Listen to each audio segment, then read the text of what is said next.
Assalamu alaikum. I'm Hafsa Alisa Yaqub. Welcome to my YouTube channel Psychological Learning with Alisa Yaqub. Today we study on career counselling and professional issues. यानी कि career counselling के अंदर जो एक professional है, यानी कि जो एक काउंसलर है, उसको काउंसलिंग करते हुए किन किन इश्यूज़ का सामना आ सकता है, या जो क्लाइंट एक काउंसलर के पास आता है तो उसे किन किन इश्यूज़ का सामना करना पड़ता है। आज हम इसे डिटेल में स्टडी करेंगे। Career counseling is a process that will help you to know and understand yourself and the world of work in order to make career, educational and life decision। Career counselling जो है वो एक ऐसा process है जिसके अंदर एक जो पर्सन है वो हेल्प करता है दूसरे पर्सन की कि वो अंडरस्टैंड करें कि वो खुद के अपनी ज़ात को पहचाने और अपनी एबिलिटी को पहचाने कि वो किस कैरियर के लिए बना है, उसकी जो कैपेबिलिटी है वो क्या है, ताकि उसके ज़रिए जो है वो अपनी लाइफ का अपने एजुकेशन से रिलेटेड, अपने कैरियर से रिलेटेड, अपनी लाइफ के अकॉर्डिंग जो है वो बेहतर डिसीजन ले सके।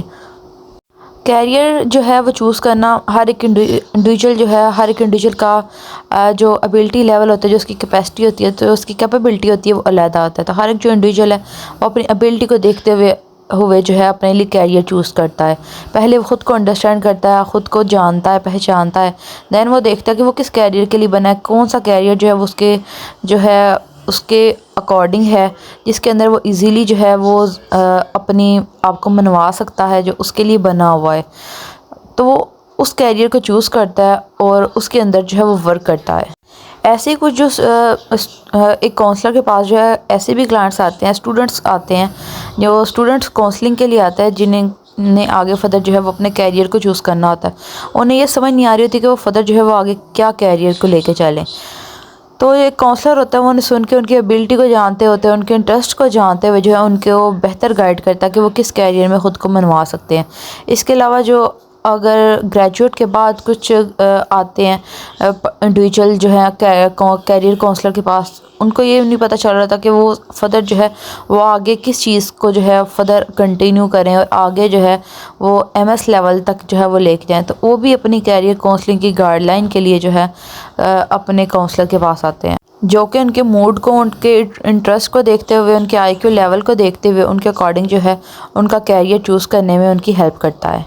Y is career important in counselling? जो कैरियर है वो इंपॉर्टेंट क्यों है काउंसलिंग में? क्योंकि ये हेल्प करता है कि इसके ज़रिए एक जो इंडिविजुअल है वो ख़ुद को पहचानता है, वो अपनी स्ट्रेंथ को फाइंड आउट करता है, वो अपनी वीकनेस को फाइंड आउट करता है और उसके अकॉर्डिंग अपने इंटरेस्ट को देखते हुए जो है ना वो फर्दर आगे जो है अपने लिए कोई एजुकेशन के अंदर भी जो है वो अपने कैरियर को चूज़ करता है, या अगर उसने आगे फर्दर जॉब करनी है तो उसके हवाले से वो ख़ुद को देखता हुआ जो है ना अपने लिए एक जो है वो कैरियर चूज़ करता है। कैरियर काउंसलिंग के जो है वो कुछ स्टेप है जिसके अंदर सबसे पहले जो है वो इनिशिएट किया जाता है कि कौन सा कैरियर चूज़ किया जाए। डिफरेंट कैरियर्स को जो है वो फाइंड आउट करके दैन उसे एक्सप्लोर किया जाता है कि एक इंडिविजुअल की जो अपनी एबिलिटी कैपेबिलिटी है वो कितनी है। फिर उसमें से डिसीजन लिया जाता है, ख़ुद को प्रिपेयर किया जाता है कि ये फील्ड हमारे लिए बेहतर है। दैन जो है वो उसे इम्प्लीमेंट किया जाता है, यानी उस कैरियर को चूज़ किया जाता है और उसमें जाकर देखा जाता है कि वो कैरियर जो है वो उनके मूड के अकॉर्डिंग, उनके इंटरेस्ट के अकॉर्डिंग, उनके IQ के अकॉर्डिंग जो है वो किस तरह का है। फॉर एग्जाम्पल अगर एक स्टूडेंट है तो वो इंटर लेवल के बाद अपने लिए डिफरेंट कैरियर जो है वो चूज़ करता है, उनकी एक लिस्ट बनाता है, दैन वो उसमें से जो है वो चूज़ करता है कि कौन सा उसके लिए बेहतर होगा और उसके ऊपर प्लानिंग करके जो है वो उसके ऊपर जो है वो इम्प्लीमेंट करता है और अपने कैरियर को चूज़ करता है। एथिक जो एक इंक्लूड होता है कैरियर काउंसलिंग के अंदर वो ये कि अगर एक क्लाइंट आया है अपने काउंसलर के पास अपने कैरियर के हवाले से, तो जो काउंसलर है वो उसको मुकम्मल जो है वो बेहतरीन हल बताए, या जो भी उसकी एबिलिटी के अकॉर्डिंग, उसके अकॉर्डिंग, उसके इंटरेस्ट के अकॉर्डिंग जो कैरियर है उसके लिए उसे चूज़ करे। उसे किसी भी तरह से जो है वो मैनिपुलेट ना करे या उसके ऊपर किसी किस्म की भी ज़बरदस्ती जो है वो ना करे कि तुम ये कैरियर जो है वो चूज़ करो। उसको मुकम्मल जो है देखे कि वो अपनी फ्री विल के अकॉर्डिंग, अपनी ख़ुद को देखते हुए, अपने इंटरेस्ट को देखते हुए वो अपने लिए जो है वो कैरियर चूज़ करे, और जो काउंसलर है वो सिर्फ उसकी जो है उसके अंदर हेल्प करे। कैरियर काउंसलिंग जो है इसकी डेवलपमेंट 360 BC के अंदर जो है प्लेटो के ने इसके ऊपर वर्क किया था, ताकि हर जो इंडिविजुअल है वो अपने इंटरेस्ट के अकॉर्डिंग जो अपने लिए कैरियर जो है वो चूज़ कर सके, ताकि उसके अंदर जो है वो एक स्ट्रगल करके अपना एक नाम बना सके और कामयाबी हासिल कर सके। अब हम देखते हैं कि ऐसे कौन से चैलेंजेस होते हैं, ऐसी कौन सी मुश्किलात होती हैं जो एक काउंसलर को जो है जिनका सामना करना पड़ता है कैरियर काउंसलिंग करते हुए।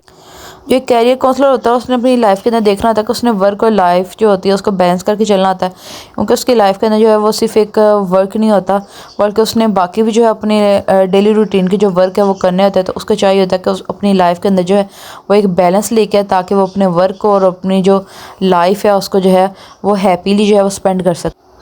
कुछ केसेस में इस तरह होता है कि जो काउंसलर होता है वो क्लाइंट को डिफरेंट डिफरेंट जो है वो ऑप्शंस बता रहा होता है, बट जो क्लाइंट होता है वो रेजिस्टेंस शो कर रहा होता है और लैक ऑफ इंगेजमेंट शो कर रहा होता है, यानी अपना कोई इंटरेस्ट जो है वो शो नहीं करता, कोई भी अपनी जो विलिंगनेस है वो शो नहीं कर रहा था अपनी कोई भी पर्सनल इंफॉर्मेशन देने में, या कोई भी जो है अपना डाटा बताने के अंदर जो है वो काउंसलर की किसी भी तरह से हेल्प नहीं कर रहा था, जिसकी वजह से जो काउंसलर है उसको परेशानी का सामना करना पड़ता है। उसके लिए जो है वो ज़रूरी होता है कि एक जो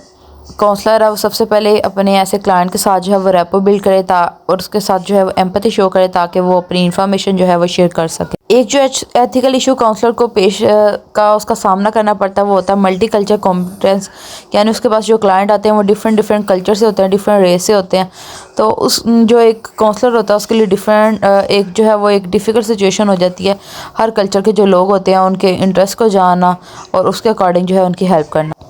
इसके अलावा जो एक काउंसलर है उसको चाहिए कि वो अपनी प्रोफेशनल डेवलपमेंट जो है उसके ऊपर वर्क करता रहे, वो स्टॉप लर्निंग ना करे, यानी इस तरह ना करे कि उसने कम्प्लीटली जो है वो हर चीज़ को लर्न कर लिया। वो जिस तरह टाइम जो है वो गुजरता जाता है वैसे ही वो ख़ुद को जो है वो करंट सिचुएशन के साथ अप टू डेट करता रहे। जिस तरह टाइम चेंज हो रहा है और वो हर जो एक इंडिविजुअल है वो ख़ुद को अप टू डेट कर रहा है, ख़ुद को चेंज कर रहा है। जैसे कि पहले इस तरह होता था कि सिर्फ जो है वो क्लाइंट जाके काउंसलर के पास जो है वो सेशंस लेते थे फिजिकल, बट अब क्या है कि ऑनलाइन जो है वो टेलीपैथी के ज़रिए भी जो है वो इस तरह जो है वो सेशन प्रोवाइड किए जाते हैं। तो हर एक जो काउंसलर उसको चाहिए कि वो अप टू डेट रहे और नई नई जो चीज़ आ रही है उसके साथ जो है वो ख़ुद को उसको लर्न करे, उसको अंडरस्टैंड करे और उसको जो है अपनी डेली लाइफ के अंदर जो है यूज़ करे, नहीं तो उसको जो है वो अपनी लाइफ के अंदर डिफ़िकल्ट चैलेंजेस का सामना करना पड़ता है। इसके अलावा जो काउंसलर है उनको एक बर्नआउट का सामना करना पड़ता है, यानी कि जब वो हर वक्त इंडिविजुअल्स की डिफरेंट इस तरह प्रॉब्लम सुनते हैं तो उनसे जो है उनके जो मूड होता है उसके अंदर भी चेंजेस आते हैं, उनके जो इमोशंस होते हैं उनका वो भी स्टेबल नहीं रहते। तो ये भी जो है एक इशू जो है वो काउंसलर को पेश आता है। इसके अलावा लिमिटेड रिसोर्स आ जाता है, जैसे कि अगर एक इंडिविजुअल वो खुद को ज़्यादा अप टू डेट नहीं कर रहा, उसके पास ज़्यादा इन्फॉर्मेशन या ज़्यादा नॉलेज नहीं है, तो अपने क्लाइंट को जो है वो ज़्यादा अच्छे तरीके से जो है वो डील नहीं कर सकेगा। या उसके पास अगर किसी भी प्रॉब्लम को डील करने के लिए अगर कोई इस तरह चाइल्ड आ गया है, ऑटिस्टिक चाइल्ड आ गया या ADHD का चाइल्ड आ गया और उसकी जो है हाइपर एक्टिविटी को, उसकी इन अटेंशन को कंट्रोल करने के लिए जो है डिफरेंट रिसोर्स चाहिए, ताकि डिफरेंट एक्टिविटीज़ के अंदर उनको इन्वॉल्व करके जो है उनकी हाइपर एक्टिविटी को, उनकी जो इन अटेंशन है उसे इम्प्रूव किया जाए। तो उसके लिए जो है उनके पास रिसोर्स होने, डिफरेंट जो है मटेरियल्स होने ज़रूरी है। अगर उनके पास वो चीज़ें अवेलेबल नहीं होंगी तो उनसे भी जो है उन्हें प्रॉब्लम का सामना करना पड़ता है। अब हम चैलेंजेस देख लेते हैं जिनका एक क्लाइंट को सामना करना पड़ता है जब वो काउंसलर के पास आता है अपनी काउंसलिंग के लिए। सबसे पहले जो एक क्लाइंट्स आते हैं काउंसलर के पास, तो उन्हें जो एक मुश्किल का सामना करना पड़ता है वो होता है लैक ऑफ क्लैरिटी। उन्हें ये चीज़ नहीं पता होता कि उन्होंने अपनी लाइफ के अंदर करना क्या है, उसके गोल्स क्या हैं। तो जब वो अपने गोल्स को लेकर क्लियर नहीं होते तो उसकी वजह से जो है वो उन्हें प्रॉब्लम का सामना करना पड़ता है। देन जो काउंसलर है उनकी सेल्फ असेसमेंट करता है, उनको जो है उनके इंटरेस्ट को फाइंड आउट करता है, उनके लिए कैरियर जो है वो चूज़ करता है। इसके अलावा जो क्लाइंट्स होते हैं जो एक आते हैं उनको एक फियर ऑफ चेंज का जो है वो सामना करना पड़ता है। उनको उनके माइंड के अंदर ये चीज़ होती है कि जब हम ऑलरेडी एक जगह पे जाकर वर्क कर रहे हैं और चाहे वो जगह उनके लिए ज़्यादा सूटेबल नहीं है, उनके पास उससे बेहतर जो है वो ऑप्शंस आ सकते हैं, उन्हें उनसे बेहतर जो है वो चीज़ें मिल सकती हैं। और अगर लेकिन उसके लिए ज़रूरी होता है कि वो उस जगह से मूव ऑन करे, बट उनको उस जगह से मूव ऑन करते हुए जो है एक फ़ियर का सामना करना पड़ रहा होता है कि अगर हम यहाँ से चल जाएंगे तो क्या हम जो नई जगह पे जाके ज्वाइनिंग देंगे तो क्या वो जो चीज़ है वो हमारे लिए बेहतर होगी या नहीं। फॉर एग्ज़ाम्पल अगर एक स्टूडेंट आया वो आके वो साइंस का स्टूडेंट है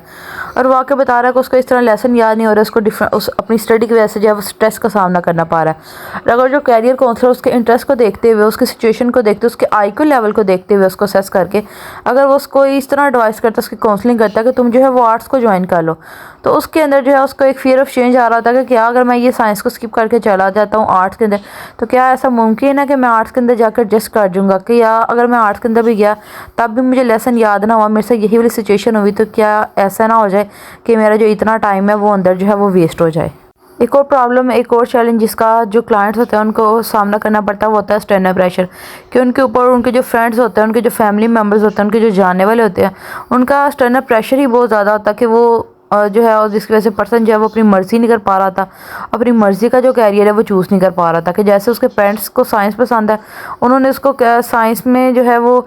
उसका एडमिशन करवा दिया, उसके लिए वैसा कैरियर जो है वो चूज़ कर लिया, बट वो जो पर्सन है उसके अंदर उसका इंटरेस्ट नहीं है। तो ये जो एक्सटर्नल प्रेशर है उसकी वजह से भी जो क्लाइंट आता है, जो अपना कैरियर को चूज़ करते हैं, उन्हें चैलेंज का सामना करना पड़ता है।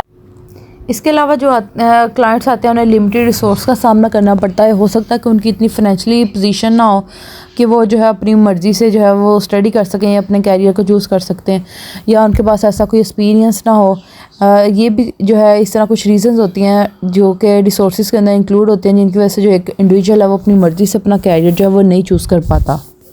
और कुछ क्लाइंट जो होते हैं उन्होंने अपने माइंड के अंदर इस तरह की ड्रीमी जॉब्स बना ली होती हैं कि जिसके ज़रिए जो है उन्हें बहुत ज़्यादा पैसा मिल जाएगा और वो रातों रात जो है वो बहुत ज़्यादा अमीर हो जाएंगे। इस तरह की उन्होंने जो है वो अनरियलिस्टिक एक्सपेक्टेशंस बनाई होती हैं जो कि पूरी नहीं होती हैं, और जिनकी वजह से जो है वो मायूसी में चले जाते हैं, वो होपलेस हो जाते हैं। तो इधर जो काउंसलर है वो उन्हें इस तरह गाइडलाइन प्रोवाइड करता है, उनकी काउंसलिंग करता है कि रातों रात जो है वो कोई भी अमीर नहीं बन सकता। जो उन्होंने अपने कोई गोल जो है वो सिलेक्ट किए हैं तो वो अमीर होंगे, लेकिन एक रात के अंदर नहीं। उसके लिए जो है वो उन्हें कई रातें जो है वो जागना होगा और कई रातों का जो है उन्हें इंतज़ार करना होगा।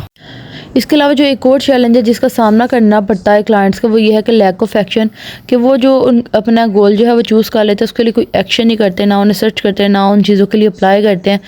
और ना अगर फॉर एग्जांपल अगर उन्हें कोई अच्छी जगह से कोई जॉब आ गई है तो वहाँ वो इंटरव्यू के लिए नहीं जाते, वो नए नए मौक़ों को जाकर जो है वो अचीव नहीं करते, बल्कि उनको इस तरह एक डर होता है कि ये ना हो कि अगर हम एक जगह छोड़ के जाएँ और नई जगह पर हम जाकर एडजस्ट ना हो सकें, तो इस वजह से जो है वो अपना टाइम जो है वो वेस्ट करते रहते हैं, टेंशन लेके, स्ट्रेस लेके, और ख़ुद जो है वो अपनी उस जगह से मूव ऑन नहीं करते। ये थे कुछ इश्यूज़ जो कि हमने स्टडी किए हैं कि कैरियर, आज की वीडियो में हमने स्टडी किया है कि कैरियर काउंसलिंग होता क्या है, किस तरह से एक इंडिविजुअल जो है अपने एबिलिटीज़ को देखते हुए, अपने IQs को देखते हुए जो है अपने लिए कैरियर चूज़ करता है, और किस तरह जो इश्यूज़ हैं वो क्लाइंट को उनका सामना करना पड़ता है, और कौन कौन सी चीज़ें हैं, कौन कौन से चैलेंजेस हैं जिनका एक काउंसलर को सामना करना पड़ता है। ये थी हमारी आज की वीडियो। उम्मीद है आपको वीडियो पसंद आई होगी। Like the video and subscribe the channel. Thank you so much. Thank you for watching.